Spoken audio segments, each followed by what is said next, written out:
अगर मुल्क की आज़ादी की तारीख को देखा जाए तो उलमा जिहाद आज़ादी के अंदर उनकी तारीख 150 साल की तारीख है। कांग्रेस की ये तारीख नहीं है। उलमा ने आज़ादी वतन के लिए जिहाद उस वक्त शुरू किया जब कांग्रेस के लोगों में ये शऊर भी नहीं था कि वो आज़ादी वतन के लिए कुर्बानी देंगे।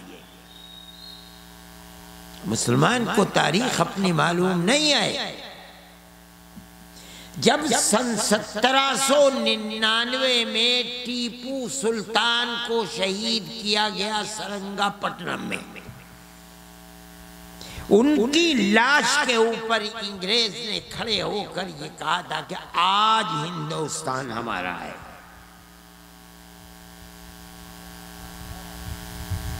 तीन साल तक जो बड़े और छोटे नवाबीन थे उनकी गर्दन दबाकर सन 1803 में दिल्ली में ईस्ट इंडिया कंपनी ने ऐलान किया कि मुल्क बादशाह सलामत का है, जनता अल्लाह की है, लेकिन आज से हुक्म ईस्ट इंडिया कंपनी का चलेगा।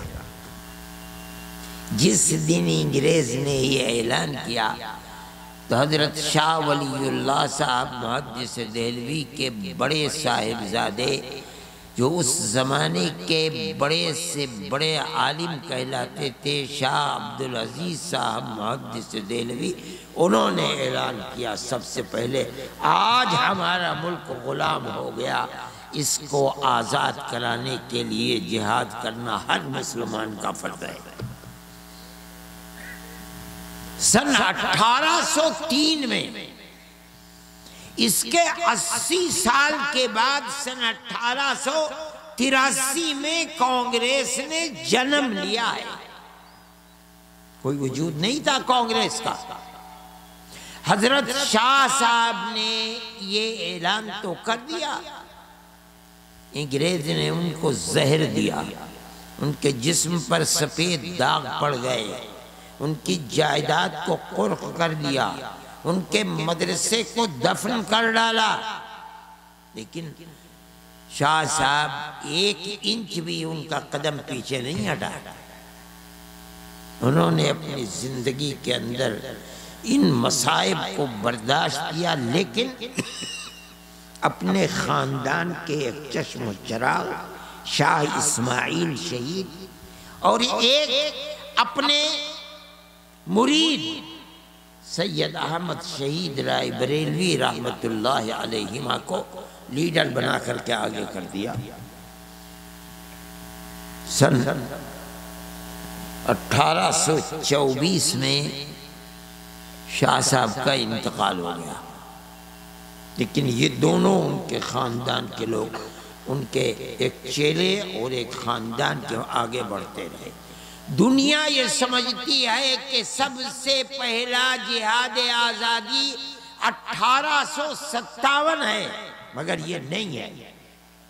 सबसे पहला जिहाद आज़ादी वतन 1831 है, जिसके अंदर शाह इस्माइल शहीद और सैयद अहमद शहीद दोनों के दोनों शहीद हो गए।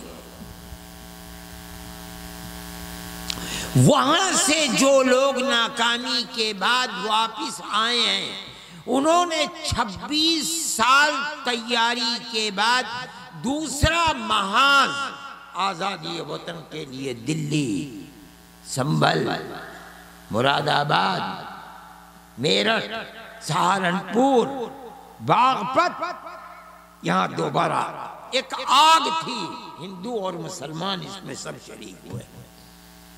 ये मुसलमान की तारीख है।